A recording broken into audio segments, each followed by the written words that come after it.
শুরু করছি এখন প্রকাশ, সঙ্গে আছি এজি মাহমুদ। আলাপ করতে চাই ব্যাংকের আরোগ্য প্রসঙ্গে। ব্যাংকের যে সার্বিক অবস্থা, সেই যে দুর্বল ব্যাংকগুলো রয়েছে এই মুহূর্তে, সেই ব্যাংকগুলো ঘুরে দাঁড়াতে কী ধরনের ফর্মুলা অ্যাপ্লাই করা হচ্ছে সেন্ট্রাল ব্যাংকের পক্ষ থেকে, এইসব বিষয় নিয়ে আজকে আমরা আলাপ করব।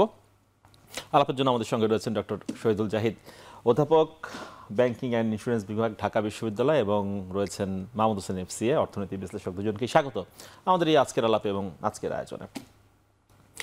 আমরা যেটা দেখলাম যে নানা রকম অনিয়ম, দুর্নীতির কারণে 10 থেকে 11টি ব্যাংকের যে আর্থিক যে সামর্থ্য, শক্তি সামর্থ্য, সেটা সীমিত হয়ে গিয়েছিল। সুতরাং যাদেরকে দুর্বল ব্যাংক বলে অভিহিত করা হচ্ছে অনেক ক্ষেত্রে, অবস্থা দৃষ্টি এমন যে নিজের শক্তিতে চলার মতো অবস্থা নেই, মানে নিজের চলার মতো টাকা তাদের কাছে নেই। অনেকে বলছেন যে এক ধরনের আইসিইউতে রাখার মতো অবস্থা, যাদেরকে বাঁচাতে এক ধরনের লাইফ সাপোর্ট দরকার। এখন সেটির ফর্মুলা আসলে কি হবে বা কি হতে যাচ্ছে? ডক্টর শহীদুল জাহিদ, শুরু করতে চাই আপনাকে দিয়ে আলাপ। ধন্যবাদ আপনাকে এবং আপনার এখন টেলিভিশন এর সামনে অগণিত দর্শক যারা আমাদের এই প্রোগ্রাম দেখছেন, সবাইকে শুভেচ্ছা জানাচ্ছি। পরিস্থিতি আসলে খুব বেশি সুখকর নয়। আপনি যেভাবে শুরু করেছিলেন যে বাংলাদেশে 62টি তফসিলি বাণিজ্যিক ব্যাংক আছে, এর মধ্যে বিদেশি বাণিজ্যিক ব্যাংক আছে, ইসলামিক ঘরানার বেশ কিছু ব্যাংক আছে এবং কনভেনশনাল বাণিজ্যিক ব্যাংক আছে। দুর্দশায় যে পড়েছে, এখানে সবচেয়ে বেশি যেটা এসেছে সেটা হচ্ছে ইসলামিক ঘরানার ব্যাংকগুলোই সামনে চলে এসেছে। এখানে মালিকানার যে স্ট্রাকচার, সেটাও স্পষ্ট করে বলতে গেলে যে একটি বিশেষ গ্রুপ, তারা হচ্ছে মূলত এই ব্যাংকগুলোর মালিকানা পর্ষদে নিরঙ্কুশভাবে নিয়ন্ত্রণ করত। আর এটা বাস্তবতা যে বাংলাদেশে যেহেতু মুসলিম মেজরিটি, এখানে ইসলামিক ব্যাংকিং খুবই জনপ্রিয় একটি ব্যাংকিং ব্যবস্থা বলে পরিগণিত হয়ে আসছিল।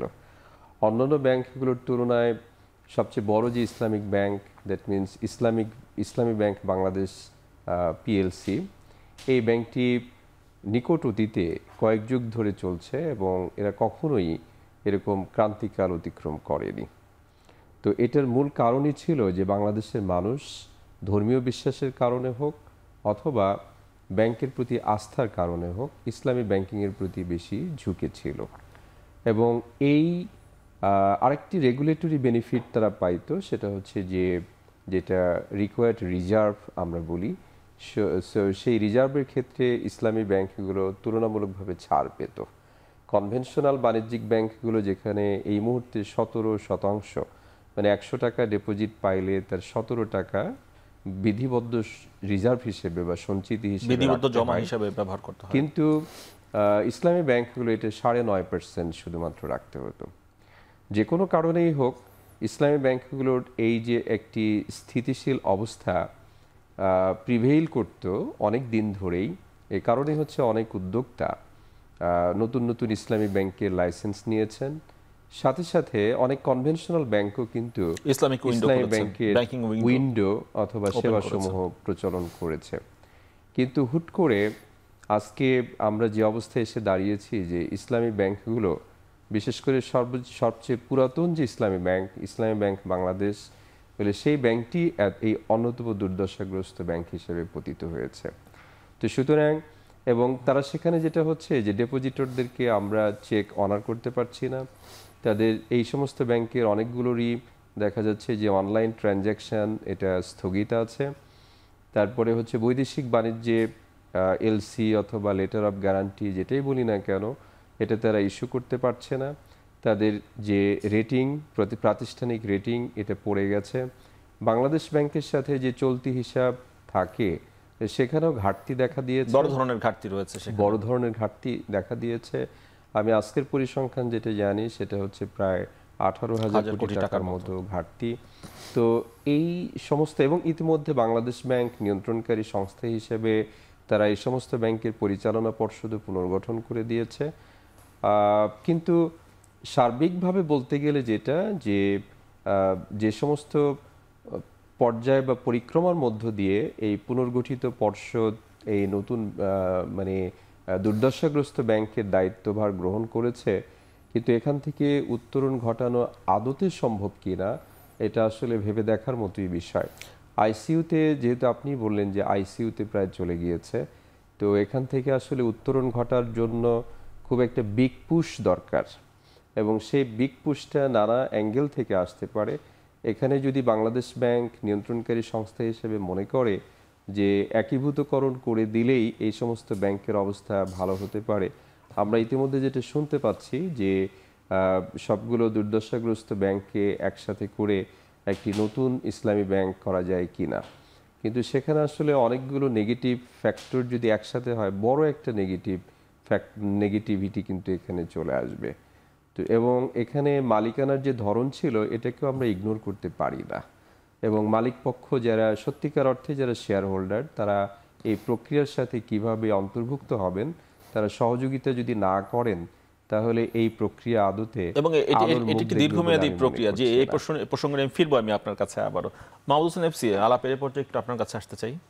সেটি হচ্ছে আমরা যে ফর্মুলা দেখলাম, স্যার যেটি বলছিলেন যে সবগুলো দুর্দশাগ্রস্ত যে ব্যাংক সেগুলোকে এক করে একটি ব্যাংকে পরিণত করা যায় কিনা, সেটি একটা লম্বা দীর্ঘমেয়াদী পরিকল্পনা এবং প্রসেসের ব্যাপার।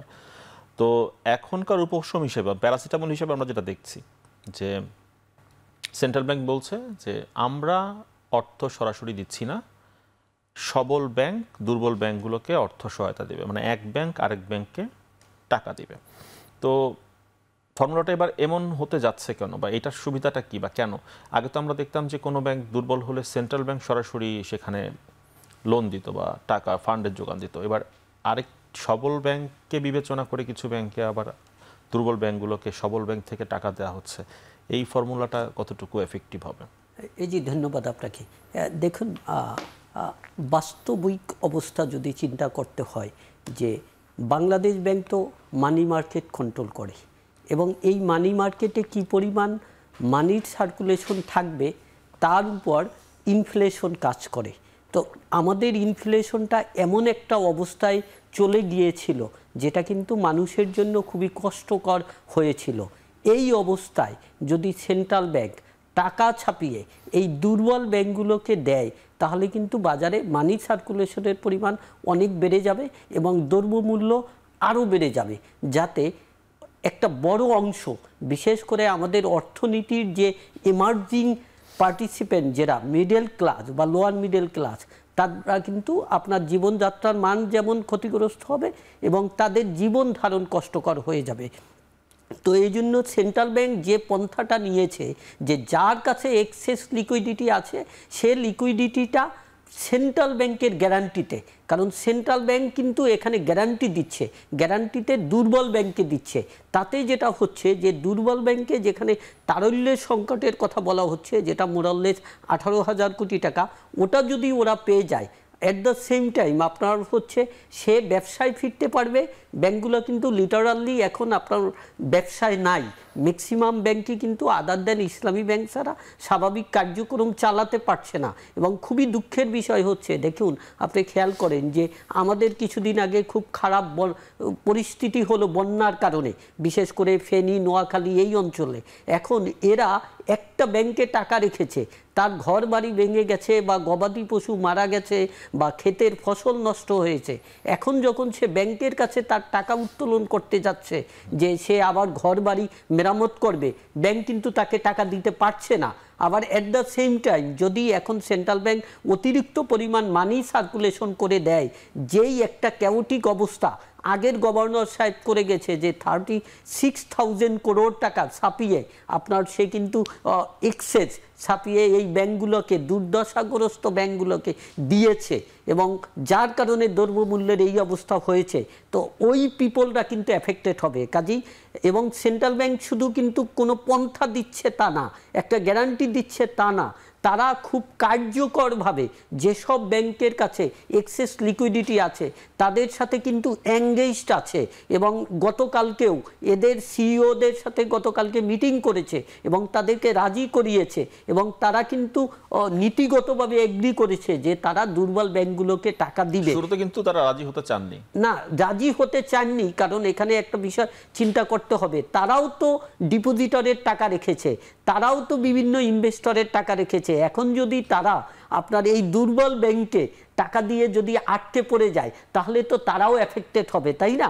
তো কাজেই they need also some sort of comfort from the central bank, কারণ তাদেরও তো আরেকজনের কাছে হিসাব দিতে হবে, তাই না? তো এটা স্বীকার করতে হবে। কারণ আপনি দেখুন এর আগে পদ্মা ব্যাংকে যেটা হয়েছিল, যে পদ্মা ব্যাংকে রাষ্ট্রীয় ব্যাংক থেকে বা অন্য জায়গা থেকে টাকা নিয়ে দেয়া হয়েছে, যে টাকা কিন্তু ফেরত পায়নি। তো যারাও ইনভেস্ট করেছে সোনালী ব্যাংক বা অন্য ব্যাংকগুলো, তারা কিন্তু জটিলতায় অলরেডি আছে, তাই না?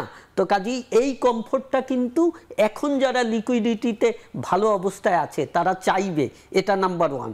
এখানে একটা প্রশ্ন এসে যায়, সেটা হচ্ছে সেন্ট্রাল ব্যাংক সরাসরি টাকা দিচ্ছে না, সবল ব্যাংকের মাধ্যমে দুর্বল ব্যাংকে দিচ্ছে। কোনো কারণে যদি দুর্বল ব্যাংক ফেইলড হয়, সেই টাকা দিতে না পারে, সেন্ট্রাল ব্যাংক তো গ্যারান্টার, এক্স্যাক্টলি, তখন সেন্ট্রাল ব্যাংক টাকা কোথা থেকে দিবে? না, তখন সেন্ট্রাল ব্যাংক টাকা কোথা থেকে দিবে, যে দেখুন সেটারও কিন্তু সে পলিসি করেছে। যেমন একটু আগে স্যার যেটা বলল যে আপনার কারেন্ট অ্যাকাউন্টে নেগেটিভ ব্যালেন্স আছে, বাট অনেকের কিন্তু স্ট্যাটিউটরি রিজার্ভ অলরেডি কিছু আছে, সে টোটালটা আপনার বিধিবদ্ধ যে রিজার্ভ, কম্পালসারি রিজার্ভ পুরোটা রাখতে পারেনি, তার কিন্তু কিছু পরিমাণ আছে, ওখান থেকে কেটে দিয়ে দিবে। আচ্ছা, এই প্রশ্নটার উত্তর একটু ডক্টর শহীদুল জাহিদের কাছ থেকে নেই প্লিজ। স্যার, যদি ফেল করে সেক্ষেত্রে ফর্মুলা কি হবে? টাকা কি তখন ছাপাতে বাধ্য হবে সেন্ট্রাল ব্যাংক? আমি সেন্ট্রাল ব্যাংকের কার্যপরিধিতে আসলে এটা পড়ে না যে অন্য ব্যাংকে জোর করে অন্য কাউকে ধার দিতে বাধ্য ম্যানেজ করে, সবল ব্যাংকগুলোকে ম্যানেজ করে দুর্বল ব্যাংকে টাকা দেয়। এখানে যেহেতু ইসলামী ব্যাংকগুলোর কথা চলে এসেছে, এদের আসলে শরিয়া কমপ্লায়েন্স বলে একটা কথা আছে। যেহেতু এরা ইসলামিক ব্যাংক, এরা অন্য কোনো সুদী ব্যাংক থেকে মানে সরাসরি ধার করতে পারে না। যেমন আমরা যদি বলি যে ইসলামী ব্যাংকের কথাই যদি বলি, এরা যদি সিটি ব্যাংক থেকে অথবা ইস্টার্ন ব্যাংক থেকে ধার করতে চায়, যাদের এই মুহূর্তে উদ্বৃত্ত আছে বলে আমরা মনে করছি, তাহলে কিন্তু শরিয়া কমপ্লায়েন্সের এখানে ব্যত্যয় হচ্ছে। তো সুতরাং বাংলাদেশ ব্যাংকের উচিত হবে যেটা ইসলামী মানি মার্কেট কনসেপ্ট যেটা আছে বলে সেটা যদি ইন্ট্রোডিউস করতে পারে, এবং ইসলামী ব্যাংকগুলো এই বাজার থেকে, ইসলামী মানি মার্কেট থেকে তারা হয়তো সরাসরি ধার করতে পারত। যদি স্যার ওই প্রশ্নটা যে যদি এই ব্যাংকগুলো টাকা ফেরত দিতে না পারে, কারণ এর আগের ইতিহাস তো তাই বলে, এখানে বাংলাদেশ ব্যাংক যদিও বলেছে যে দুর্বল ব্যাংকগুলো টাকা দিতে না পারলে 3 দিনের মধ্যে তারা ব্যাক করবে এবং হচ্ছে আসল সহ হচ্ছে তারা ধারটা পরিশোধ করবে, কর্য পরিশোধ করবে। কিন্তু আদতে এইটা করতে পারে হয়তো, আলটিমেটলি যেটা হবে যে টাকা ছাপাত বাংলাদেশ ব্যাংকের হাতে তো মানে ক্যাশ টাকা থাকার কোনো সম্ভাবনা নেই। তো সুতরাং হয় তাদেরকে ছাপাতে হবে এবং আলটিমেটলি সেদিকেই হয়তো যাচ্ছে। দেখুন, আমি ব্যক্তিগতভাবে যেটা মনে করি যে ইসলামী ব্যাংকগুলো এ পর্যন্ত আপনার বাংলাদেশ ব্যাংক থেকে যে সাপোর্ট নিয়েছে, ইভেন আপনার এই 36 জুলাইয়ের আগে যেটা নিয়েছে, আমাদের যেটা নিয়েছে, সেটাও কিন্তু আপনার মনে করেন ইন্টারেস্ট বিয়ারিং নিয়েছে।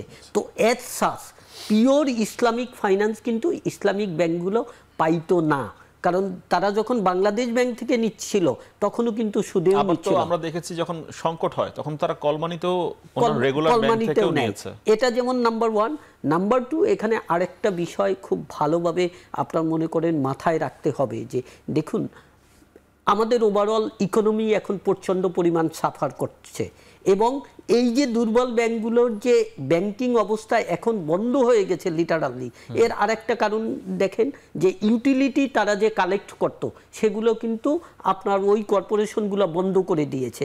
আমি যদি বলি যে এই ব্যাংকগুলোয় দেখা যায় যে আরবির এখন বিদ্যুৎ বিল কালেকশন হয় না, ওয়াসার বিল কালেকশন হয় না, কারণ সে গত 2 মাসেরটা দিতে পারেনি। এখন যদি সে একটা লিকুইডিটি সাপোর্ট পায়, সে কিন্তু ওটার মধ্যে চলে যেতে পারবে, তাহলে রোলিংয়ে চলে আসবে, নাম্বার 1। নাম্বার 2, এগুলো কিন্তু রেমিটেন্স যে কালেক্ট করে সেই অ্যাক্টিভিটিও অলমোস্ট বন্ধ, তো ওখানে যেতে পারবে।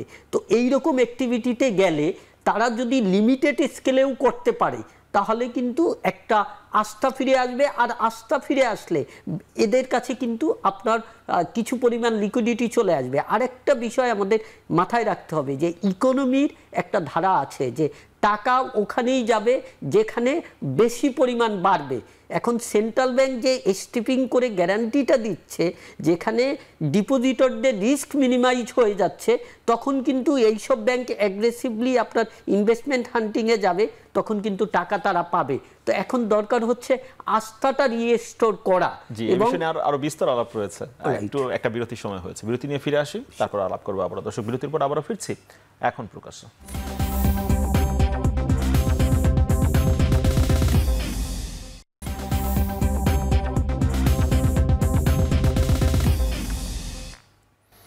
বিরতির পর আবারও ফিরে এলাম এখন প্রকাশে। ব্যাংকের আরোগ্য প্রসঙ্গে আলাপ করছি। ডক্টর শহীদুল জাহিদ, আলাপের এরপর যে আপনার কাছে আসতে চাই, ওই যখন গভর্নর বলছিলেন যে সবল ব্যাংকগুলোকে, দুর্বল ব্যাংকগুলোকে অর্থ সহায়তা বা এই ঋণ দেওয়ার যে ফর্মুলার কথা বলছিলেন, তখন সবল ব্যাংকগুলো সহসা রাজি হয়নি। যখন বাংলাদেশ ব্যাংক গ্যারান্টার হলো এবং বলা হলো যে যখন চাইবে তার 3 দিনের মধ্যে দেয়া হবে, তখন রাজি হয়েছে মাত্র 10টি ব্যাংক। আপনি শুরুতেই বলছিলেন 62 ব্যাংকস। 10টা ব্যাংক যদি দুর্বল ধরি আর 10টা যদি রাজি হয়, তাহলে বাকি 40টার কি অবস্থা? মানে সবাই রাজি হচ্ছে না কেন? বাকিগুলো কি সবল নয়, বা সবল ব্যাংকের সংখ্যা কি মাত্র 10টি বাংলাদেশে? খুবই সুন্দর প্রশ্ন করেছেন, উইট প্রশ্ন আমি বলবো। এখানে সত্যি বলতে কি, যে আপনি যদি জানেন যে আমি যাকে ধার দিতে যাচ্ছি বা যিনি ধার চাচ্ছেন, তার আর্থিক অবস্থা, তার ব্যালেন্স শিট কন্ডিশন এবং তার রিপেমেন্ট ক্যাপাসিটি সত্যিকার অর্থে নাজুক, সে নিজেই হয়তো রিপে করতে পারবে না, অন্যকে সহযোগিতা বা গ্যারান্টি নিয়ে সে লোন চাচ্ছে। তো সুতরাং এই যে বাদবাকি যে 40টার মতো ব্যাংক আছে, তারা সামর্থ্য থাকলেও হয়তো আসবে না। আর আমাদের কাছে যতটুকু তথ্য আছে যে অধিকাংশ ব্যাংকের অবস্থায় হয়তো অ্যাভারেজ চলছে। তো সুতরাং এরা হয়তো ধার দেওয়ার মতো খুব বেশি অবস্থায় নেই। আদারওয়াইজ হয়তো বাংলাদেশ ব্যাংকের সাথে সম্পর্ক ভালো করার জন্য হলেও অনেক ব্যাংক হয়তো সামনে এগিয়ে আসার কথা ছিল, যেটা আমরা দেখতে পাচ্ছি না। আর সাথে সাথে আরো বেশ কিছু ইস্যু আছে। যে চলতি হিসাবের প্রসঙ্গটাকে শুনতে চাই, মানে চলতি হিসাবে কি করে ঘাটতি হয়? এটা কি চলতি হিসাবে ঘাটতি? এটা সত্যি কথা বলতে শর্টসের ভিতরে ভূত। এটা বাংলাদেশ ব্যাংক তারা নিজেরাও দায় এড়াতে পারে না। কারণটা হচ্ছে যে এটা সবসময় উদ্বৃত্তরই থাকার কথা। আমার যে পরিমাণ ডিপোজিট পাবো তার উপর ভিত্তি করেই একটা প্রপোর্শন, মানে সেটা অবশ্যই এখানে রাখতে হবে। আপনি জেনে অবাক হবেন, আপনি যে প্রশ্নটা করলেন, সাথে সাথে এটাও কিন্তু সম্পূরক আপনার পক্ষ থেকে আমি বলছি যে অনেক এই দুর্বল ব্যাংক আছে, দুর্দশাগ্রস্ত ব্যাংক আছে, তারা যে পরিমাণ ডিপোজিট পেয়েছে তার চেয়ে বেশি ঋণদান করেছে। ইনভেস্টমেন্ট টু ডিপোজিট রেশিও যেটা কোনো কোনো ব্যাংকের মোর দ্যান 100%, 100% বেশি। তাই 100 টাকা যদি আমি ডিপোজিট পাই, 100 টাকার বেশি আমি কিভাবে ঋণ দেই আপনি বলুন তো? তাহলে এই যে অতিরিক্ত টাকাটা, এটা হয়তো এই যে চলতি হিসেবে যে বাংলাদেশ ব্যাংকের সাথে ঘাটতি, এখান থেকে বিশেষ সম্পর্কের বদলে তারা হয়তো এই ফ্যাসিলিটিটা পেয়েছে। যেটা আপনি ইতিমধ্যে বলেছেন যে বিগত গভর্নর সাহেব, সে হচ্ছে টাকা ছাপিয়ে তার কোন নীতির বলে আসলে এটা করেছেন, কোন প্রেসারে করেছেন, কোন রাজনৈতিক প্রভাবে করেছেন, এগুলো প্রশ্ন করতে হবে। সুতরাং বাংলাদেশ ব্যাংকের ভিতরেই সুশাসন ছিল না, যে সুশাসনের ঘাটতি থাকার কারণে তারা হয়তো এই যে দুর্দশাগ্রস্ত ব্যাংকগুলোকে সবল করার বদলে, তাই আপনি জেনে থাকবেন যে বাংলাদেশ ব্যাংকের এই মূলত 6টি গোলটাকে পার্সু করার জন্য তারা নীতি বা প্রবিধি প্রণয়ন করে থাকে, ইমপ্লিমেন্ট করে থাকে।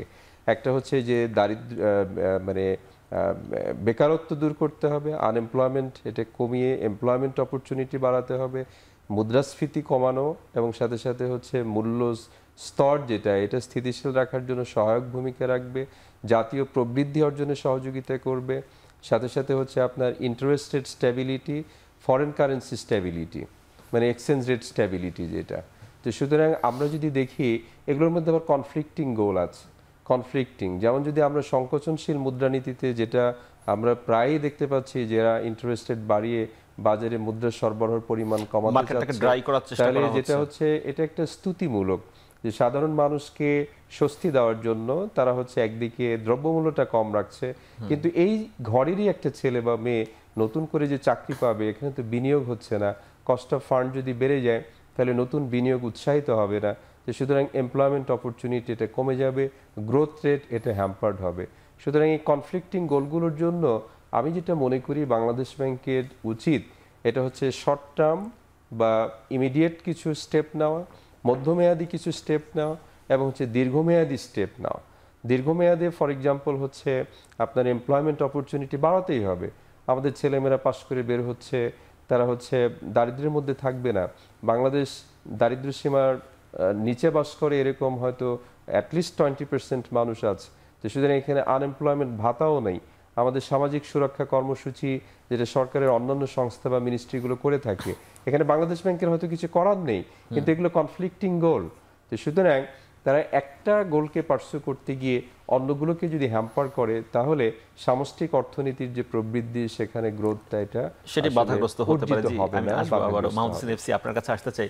যখন গভর্নর মহোদয়ের সাথে আলাপ হচ্ছিল এই ব্যাংক, বিভিন্ন ব্যাংকের এমডিদের, যখন তিনি বলছিলেন যে সবল ব্যাংক থেকে দুর্বল ব্যাংকে ঋণ দিতে হবে, তখন একটি ব্যাংকের একজন এমডি বলছিলেন যে তারা অবশ্যই সাহায্য করতে চান দুর্বল ব্যাংকগুলোকে, কিন্তু যখন কোনো বিদেশি সংস্থা এসে পরীক্ষা করতে আসবে, তখন তারা দেখবে কোনো ধরনের যাচাই বাছাই তথ্যপাত্র ছাড়াই দুর্বল ব্যাংকে টাকা দেওয়া হয়েছে, তখন বিরূপ প্রতিক্রিয়া হতে পারে। এটি আদৌ আসলে কতটুকু চাপের কারণ হতে পারে? না, দেখুন, আমি এখানে আপনার কোশ্চেনে আসছি, তার আগে দুটো জিনিস বলি। যে আপনি স্পেসিফিক্যালি প্রশ্ন করেছিলেন যে কারেন্ট অ্যাকাউন্ট কিভাবে হয়। আপনি দেখেন, সেন্ট্রাল ব্যাংক তো সব ব্যাংকগুলোর ক্লিয়ারিং হাউস হিসাবে কাজ করে।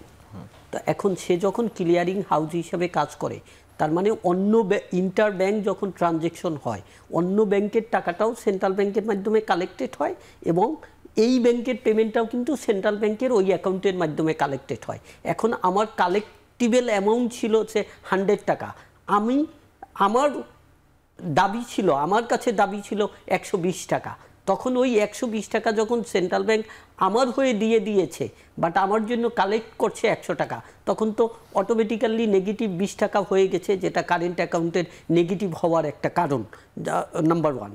নাম্বার 2 হচ্ছে, এখানে দেখেন ভেরি ইম্পর্টেন্টলি এখানে যে বিষয়টা মাথায় রাখতে হবে, যে সেন্ট্রাল ব্যাংকের কথা আমরা আগে বলতাম যে এটা নখ দাঁত খর্বহীন সিংহ হয়ে গেছে। এখন এই যে পট পরিবর্তন হওয়ার পরে আমরা যেটা শুনেছি, এটা শুধু নখ দাঁত খর্বহীন সিংহই হয়নি, এটা কিন্তু আপনার it was part of vicious nexus, যে এই আনডিউ এবং ইরেগুলার প্র্যাকটিসগুলো শুধুমাত্র ফেসিলেট করেনি, প্যাট্রোনাইজ করেনি, এর পার্ট হয়ে, অংশীদার হয়ে এই লুটপাটকে সে কিন্তু করেছে। যেমন আজকে আপনি একটা রিপোর্ট দেখবেন যে এস আলম গ্রুপের, তার আপনার ওই যে এসএস পাওয়ার যেটা আছে, সেখান থেকে আপনার অলমোস্ট 800 সামথিং মিলিয়ন টাকা, এটা হচ্ছে এলসির এগেনিস্টে চায়নায় চলে গেছে, যেটা পেমেন্ট চলে গেছে, বাট এখন পর্যন্ত শিপমেন্ট বাংলাদেশে অ্যারাইভ করেনি। এবং এই যে পেমেন্টটা হয়েছে, এটা কিন্তু ওই পার্টিকুলার ব্যাংক, মানে মিডিয়া রিপোর্ট যদি ঠিক থাকে, তাহলে ওই পার্টিকুলার ব্যাংক, যেটা রাষ্ট্রায়ত্ত একটা ব্যাংক, প্লাস হচ্ছে আপনার সেন্ট্রাল ব্যাংক, এদের কিন্তু দায়িত্ব আছে এবং এদের যোগ সাজসে আছে। কারণ এনবিআর স্পষ্টভাবে বলেছে, যেহেতু শিপমেন্ট বাংলাদেশে আসেনি, কাজেই শিপমেন্টের ডাটা এসআই খোদা সিস্টেম দিয়ে কিন্তু এনবিআরের সফটওয়্যারে আপডেট হয়নি, তার মানে সেখান থেকে বাংলাদেশ ব্যাংকে যায়নি। তাহলে এই ইম্পোর্ট রিলেটেড ইনভয়েসটা আপডেট কিভাবে হয়েছে? ব্যাংক নিজে আপডেট করেছে, এবং সেখানে ইম্পোর্টের জায়গায় ইভেন এক্সপোর্ট ইনভয়েসও ওখানে দিয়েছে। ইভেন 2025 সনে মাল আসবে এটা বলেও ওখানে ইনভয়েস আপডেট করেছে, বাট তার এগেনিস্টে টাকা পেমেন্ট হয়ে গেছে। আপনি চিন্তা করেন তাহলে কীরকম একটা কলিউসিভ ইফোর্ট করে বাংলাদেশের এই যে সাধারণ মানুষের টাকা বাইরে পাঠিয়ে দেওয়া হয়েছে, যে কারণে আমাদের এই অবস্থা। আপনার এটা একটা ইস্যু। সেকেন্ড ইস্যু, একটু ছোট্ট একটা বিরতি নিন। দর্শক দেখছেন এখন প্রকাশ। মাহমুদ হোসেন এফসি, যে প্রশ্নটা করেছিলাম, বিদেশি কোন প্রতিষ্ঠান যদি নিরীক্ষা রিলেটেড, এখন দেখেন এখানে আমি ঠিক স্পেসিফিক্যালি বুঝতে পারছি না উনি কি গ্রেডিং এর জন্য যারা এসে কাজ করে, যেমন মুডি এসে কাজ করে, যে ব্যাংকগুলোকে গ্রেড করে, ওই যে এই গ্রেড বি গ্রেড, ওটা রেটিং এর কথা এটা বোধহয় মিন করেছে। দেখুন, এগুলা কিন্তু শুধুমাত্র ব্যাংকের আর্থিক অবস্থা কি আছে সেটার বেসিসে রেটিংটা হয় না। ইভেন এদের যে ইনভেস্টমেন্ট যেটা করে, মানি প্লেস করে, ওখানেও ওনারা কীরকম প্রুডেন্ট থাকে, ফ্যাকচুয়াল থাকে, ডাটা অ্যানালাইসিস করে, এটার উপরেও কিন্তু বেস করে ম্যানেজমেন্ট রেটিং হয় বা ইনভেস্টমেন্ট রেটিং হয়। এখন কথা হচ্ছে এই যে দুর্বল ব্যাংকগুলো, যেগুলোর আর্থিক অবস্থা খুবই খারাপ, খুবই খারাপ, ইভেন তাদের যে ফিনান্সিয়াল স্টেটমেন্ট আছে সেটা যে অবস্থায় আছে উইন্ডো ড্রেস করা, মানে যেটাকে বলা হয় যা নয় তা দেখানো, ফেব্রিকেটেড করা, অ্যাকচুয়াল অবস্থা কিন্তু তার চেয়েও খারাপ, এবং এটা কিন্তু ইনফরমেশনটা অনেকটা ওপেন সিক্রেট। তো এখানে যখন টাকা দিবে তখন তাদের কিন্তু যে এই যে ইনভেস্টমেন্ট ডিসিশন, এটা নিয়ে কোশ্চেন আসবে এবং এটাই তারা কিন্তু গ্রেডিং খারাপ পাবে, ওটা নিয়েই কোশ্চেন রেজ করেছে। হাউএভার ওভারঅল ব্যাংকিং সেক্টরের কথা চিন্তা করলে, ওভারঅল ইকোনমির কথা চিন্তা করলে, কারণ ইকোনমি ফল করলে ভালো ব্যাংকগুলোও কিন্তু খারাপ হবে। দেখুন, আমরা শুধু একটা কথা একদিকে বলছি যে এই দুর্বল ব্যাংককে সবল ব্যাংকগুলো সাপোর্ট দিলে সবল ব্যাংকের ক্ষতি হবে, এটা হচ্ছে ডিরেক্ট ক্ষতি। বাট যদি দুর্বল ব্যাংকগুলো আজকে কোলাপস করে তাও কিন্তু সবল ব্যাংকগুলো ক্ষতিগ্রস্ত হবে, সেটাও কিন্তু ইনডাইরেক্টলি একটা ক্ষতি হবে।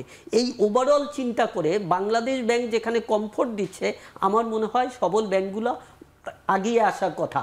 আরেকটা পয়েন্টে আমি একটু অ্যাড করব যে আপনি বলছেন যে 10টা ব্যাংক এগিয়ে আছে, বাকি ব্যাংকগুলোর কি অবস্থা দেখুন। 11টা ব্যাংকের পরিচালনা পর্ষদ পুনর্গঠন করেছে, এর মধ্যে কয়েকটা ছিল এসালম গ্রুপের নিয়ন্ত্রণাধীন এবং কয়েকটাই ছিল ওনারশিপ ঝামেলা, এবং আরেকটা ছিল আমাদের ওই যে কালো দরবেশ মহাশয়ের যে আপনার বিএবির চেয়ারম্যান ছিল, ওনার এক্সিম ব্যাংক। তো এরকম একটা ইস্যু ছিল। অ্যাপার্ট ফ্রম দ্যাট এখনও কিন্তু অনেকগুলো ব্যাংক আছে যাদের আর্থিক অবস্থা সত্যিকার অর্থেই খারাপ, but as an immediate attention বা স্টেপ হিসেবে ওখানে যায়নি। এগুলোর অবস্থা যেহেতু খুব খারাপ, এটা ধরেছে হয়তো একটা পর্যায়ে এসে ওই ব্যাংকগুলোও কিন্তু আসবে, তো ওগুলোর অবস্থাও খারাপ। আবার কেউ এখন যেটা করছে যে তারা নিজেরাই নিজেদের অবস্থা একটু পুনরুদ্ধার করছে, কাজেই তার এই অবস্থা নাই যে সে সাপোর্ট দিবে, এটাও কিন্তু মাথায় রাখতে হবে। আর নন ব্যাংকিং ফাইন্যান্সিয়াল ইনস্টিটিউশন, ওইটা নিয়ে আলাপ করব শেষের দিকে। আমরা একটু স্যারের কাছে আসি, শহীদুল জাহিদ স্যার, আমরা একটু সুদ নিয়ে কথা বলি একটু। সুদের হার বলা হচ্ছে হবে বাজার ভিত্তিক, যে এক ব্যাংক যে আরেক ব্যাংকে দিবে। এখন এই বাজার ভিত্তিকের ইস্যুটা কি, মানে এখন যেটা চলছে সেটা, নাকি আজ থেকে 6 মাস বা 1 মাস 1 বছর পরে যে টাকা ফেরত দিবে সেটা ধরা হবে, নাকি এটি বাজার ভিত্তিকের চেয়ে ব্যাংক টু ব্যাংক সমঝোতার ভিত্তিতে হলে সেটি সুবিধাজনক হতো? এটা আপনি যেটা বলছেন যে তথাকথিত সবল ব্যাংকগুলো দুর্বল ব্যাংকে যে গ্যারান্টি টাকাটা দিবে, এটা আমার যতটুকু ধারণা সেটা হচ্ছে বাংলাদেশ ব্যাংক থেকে এই ব্যাংকগুলো সাধারণত ডিসকাউন্ট উইন্ডো অথবা নীতি সুধারের ভিত্তিতে যে বড়োয়িং করে তার চেয়ে কম হওয়ার কথা। কারণ হচ্ছে এরা যদি বাজার ভিত্তিক বড় করে তাহলে এটা তো আসলে অ্যাফোর্ড করতে পারবে না। তো অ্যাফোর্ড করতে যদি না পারে তাহলে হচ্ছে তারা এটা রিপে করবে কিভাবে? কারণটা হচ্ছে এই মুহূর্তে যে তারা টাকাগুলো নিচ্ছে বা নেবে, তাহলে এই টাকাগুলো তো আসলে ইতিমধ্যে তারা ডেফিসিটে আছে। কারণটা হচ্ছে তারা এই মুহূর্তে যেমন ধরেন যেটা গ্যারান্টি বেশি সুদের চাপের কারণ হতে পারে, আমরা একটা আনুমানিক শুনতে পেয়েছি একজনের কাছ থেকে, এক ব্যাংকের কাছ থেকে, সেটির সুদ হতে পারে 10.50%। আমি যতটুকু শুনেছি যে বাংলাদেশ ব্যাংক যে রেটে ধার দেয় ওটার কাছাকাছি বা তার চেয়ে কমই হওয়ার কথা, এরকমই, মানে সিঙ্গেল ডিজিটে হওয়ার কথা, এরকম হওয়ার কথা। তারপরও এটা কিন্তু আসলে শঙ্কারই বিষয়। কারণটা হচ্ছে বাংলাদেশ ব্যাংকের এই গ্যারান্টি স্কিমের অধীনে কোনো একটি ব্যাংক যে পরিমাণ আসলে রিভলভিং ক্রেডিট একসাথে, ফর এক্সাম্পল কোনো ব্যাংক 1000 কোটি টাকা চেয়েছে, 1000 কোটি টাকা একসাথে সে হয়তো কখনোই পাবে না। সে হয়তো 500 কোটি টাকা নিল, 300 কোটি টাকা ফেরত দিল, আবার সে হয়তো 400-500 কোটি টাকা এভাবে পাবে। কিন্তু এর চেয়ে ইতিমধ্যে অনেক গুণ বেশি দায় নিয়ে মানে এই সমস্ত ব্যাংক বসে আছে। আজকে যদি ব্যাংকগুলোতে 1000 কোটি টাকা ইনজেক্ট করে, আপনি দেখবেন যে কালকে এই সমস্ত ব্যাংকের যারা হচ্ছে গ্রহীতা, আমানতকারী, তারা এসে হাজির হবে, পাওনাদার, তারা কিন্তু এসে হাজির হবে। তো সুতরাং এই মুহূর্তে এই গ্যারান্টি স্কিমের চেয়েও বেশি মাত্রায় যেটা দরকার, বাংলাদেশ ব্যাংকের একটা গাইডলাইন প্রণয়ন করা দরকার যে এই পার্টিকুলার গ্যারান্টি স্কিমের অধীনে এই সমস্ত ব্যাংক যে টাকাটা নেবে সেটা রোডম্যাপটা কি হবে, কিভাবে খরচ করবে, কিভাবে খরচ করবে, কোন প্রপোর্শন বা রেশিওতে খরচ করবে। ফর এক্সাম্পল 100 টাকার ডিপোজিটর, তাকে আমরা 50 টাকা দেব না 70 টাকা দেব, এটা একটা দেখতে হবে।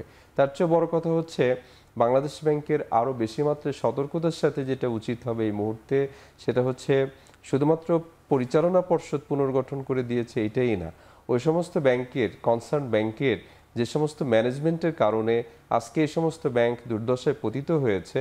হয়তো দেখুন, মালিক পক্ষ কিন্তু সরাসরি এখানে সিগনেচার করে না। হ্যাঁ, আমি একটা ঋণ নিচ্ছি, মালিক পক্ষ সিগনেচার করে, সিগনেচার করে এখানকার কনসার্ন, প্রপোজালটা আসে কনসার্ন ব্রাঞ্চ থেকে, এবং এটা একটা প্রসেসের মধ্য দিয়ে আপনার ম্যানেজিং ডিরেক্টর সে হয়তো বোর্ডে প্লেস করে, এবং বোর্ড অনুমতি দিলে কনসার্ন ব্রাঞ্চ ম্যানেজারের সিগনেচারেই মূলত এই লোনটা ডিসবার্স হয়। তো সুতরাং এই যে ধাপে ধাপে যে সমস্ত কর্তা ব্যক্তিরা ব্যাংকে এই খাদের কিনারে না, একেবারে ডুবন্ত সাগরের নিচে, আটলান্টিকের নিচে ডুবিয়ে দিচ্ছে, তাদেরকে বহাল তবিয়তে রেখে আপনি গ্যারান্টি স্কিম একটার জায়গায় 10টা দেন, আমার মনে হয় না ব্যাংকগুলো ওই খাদের কিনার থেকে সস্থানে ফিরে আসতে পারবে। এই বিষয়ে যোগ করতে চাইছিলেন মাহমুদ হোসেন এফসি, আপনার কাছে আসবো, কিন্তু একটা বিরতির সময় হয়েছে, যে বিরতি নিয়ে ফিরে এসে আপনার কাছেই ফিরবো। দর্শক, বিরতির পর আবারও ফিরছি এখন প্রকাশ।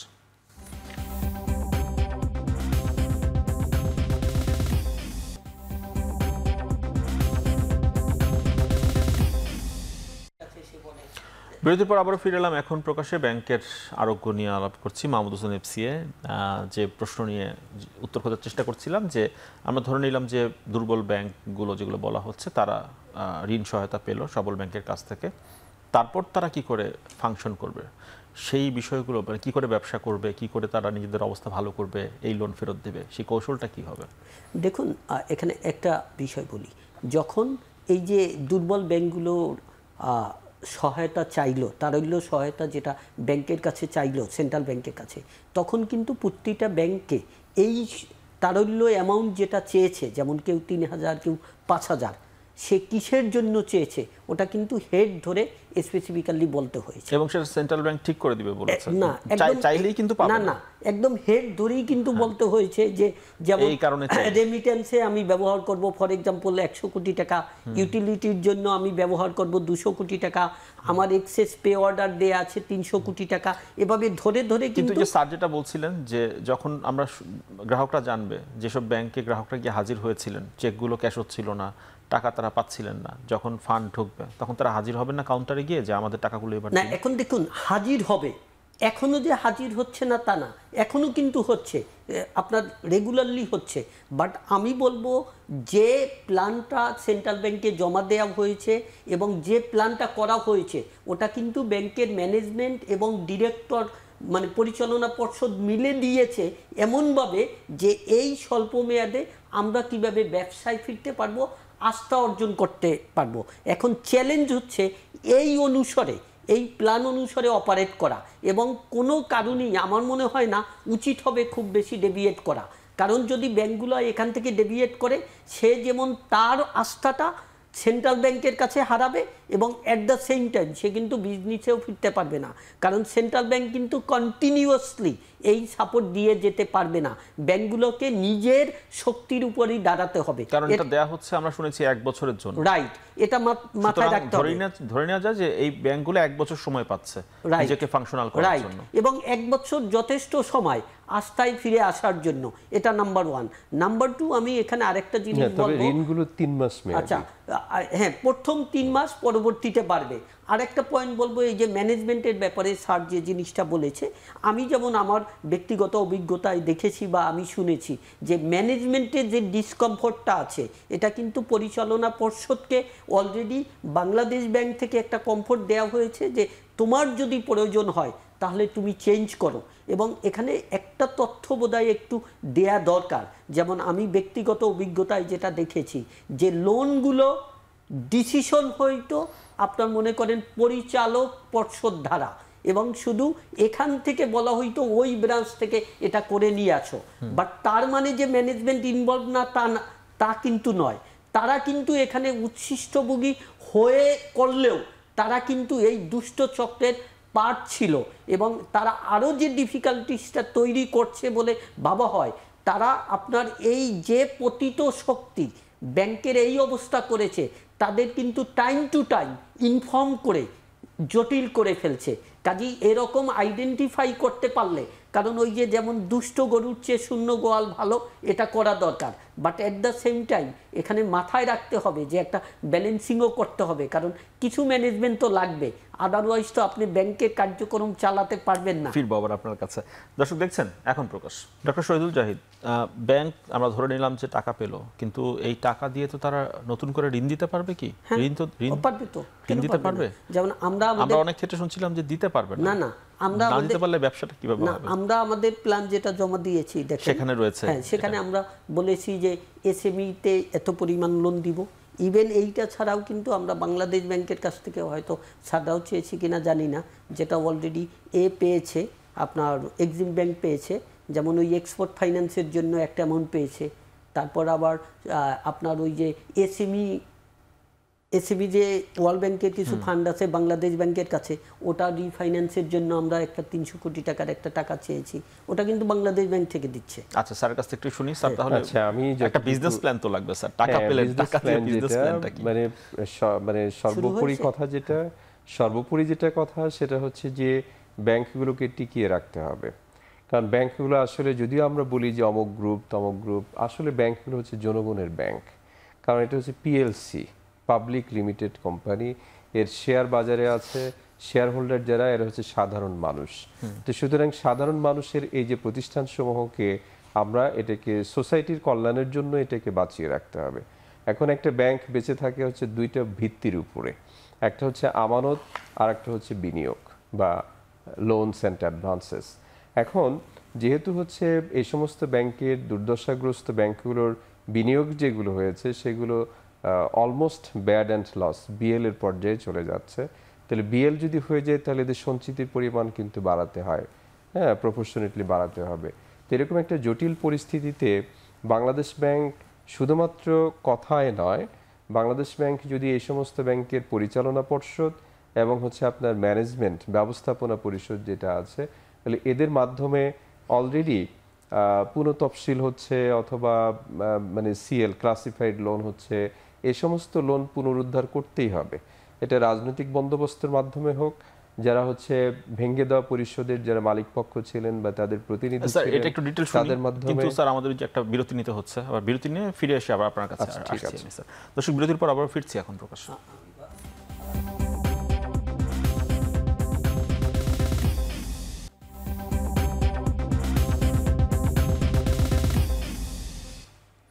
বিরতির পর আবারও ফিরলাম এখন প্রকাশে। বিজনেস প্ল্যানটা শুনছিলাম আপনার কাছ থেকে স্যার। হ্যাঁ, আমি যেভাবে বলছিলাম যে ব্যাংকগুলোকে বাঁচিয়ে রাখতে হবে, একেবারে একীভূত করে দেওয়া অথবা লিকুইডেশনে যাওয়া এটা কোনো সমাধান নয়। এটার জন্য কিছু শর্ট টার্ম যে ফর্মুলা আসতে পারে সেটা হচ্ছে যে সমস্ত ব্রাঞ্চ আছে অনুৎপাদনশীল অথবা এদের কন্ট্রিবিউশন খুব বেশি না, এই সমস্ত ব্রাঞ্চ রাইট নাও হয়তো ক্লোজ করা যেতে পারে বা স্থগিত রাখা যেতে পারে। ম্যান পাওয়ার যারা আছে, একেবারে যদি আমরা এটাকে লিকুইডেশনে চলে যাই বা অন্য ব্যাংকের সাথে মার্জার বা অ্যাকুইজিশনের মতো একটা সিদ্ধান্তে চলে আসি, তাহলে সেই ক্ষেত্রে কিন্তু অনেক মানুষ পথে বসবে তাদের পরিবার পরিজন নিয়ে। সেটা না করে হয়তো কিছু কিছু অল্প মানে অতিরিক্ত মাত্রাতিরিক্ত প্রয়োজনের চেয়ে একটু বেশি আছে এরকম কিছু অল্প কিছু ছাঁটাইয়ের দিকে হয়তো, এটা যদিও অজনপ্রিয় একটা সিদ্ধান্ত, কিন্তু ব্যাংকগুলোকে এখানে যেতে হবে। সর্বোপরি যেটা সেটা হচ্ছে যে এই ব্যাংক ম্যানেজমেন্টই জানে যে তারা আসলে কোথায় লুপহোল রেখে, ঘাটতি রেখে, দুর্বলতা রেখে, স্বজনপ্রীতি করে, দুঃশাসন করে মূলত হচ্ছে ঋণ দিয়েছিল, সেই ঋণগুলোকে তারাই তাদের মাধ্যমেই খুঁজে বের করতে হবে। এবং সর্বোপরি যেটা আমি বলতে চাই সেটা হচ্ছে দায়ী এবং দোষী ব্যক্তিদের দৃষ্টান্তমূলক শাস্তির ব্যবস্থা করতে হবে। সেটা যে সেন্ট্রাল ব্যাংকের প্রধান নির্বাহী থেকে শুরু করে ওই ব্যাংকের যারা হচ্ছে মানে যে সমস্ত কর্তা ব্যক্তি জড়িত ছিল সেটা তো বটেই, রাজনৈতিক ব্যক্তিবর্গ বা ব্যবসায়ী বৃন্দ, অথবা সর্বোপরি যেটা হচ্ছে যে ব্যাংকের নিজস্ব ব্যবস্থাপকদের মধ্য থেকেও যারা জড়িত ছিল তাদেরকে দৃষ্টান্তমূলক শাস্তির ব্যবস্থা করতে হবে, যাতে ব্যাংকিং খাতের যে বর্তমান দুরবস্থা এটা ভবিষ্যতে যাতে দৃষ্টান্ত হয়ে থাকে, মানুষ যাতে ভয় পায় এবং এই ধরনের কর্মকাণ্ড থেকে বিরত থাকে। জি, ধন্যবাদ। ভাই, শেষ করতে হচ্ছে আসলে, আরেকদিন নিশ্চয়ই আরো বিস্তর আলাপের সুযোগ হবে, আজকে একেবারেই সময় নেই আমাদের হাতে। অসংখ্য ধন্যবাদ দুজনকেই সময় দেওয়ার জন্য আজকে আমাদের। ধন্যবাদ আপনাকে। দর্শক, শেষ করছি এখন প্রকাশ। সঙ্গে থাকার জন্য ধন্যবাদ সবাইকে।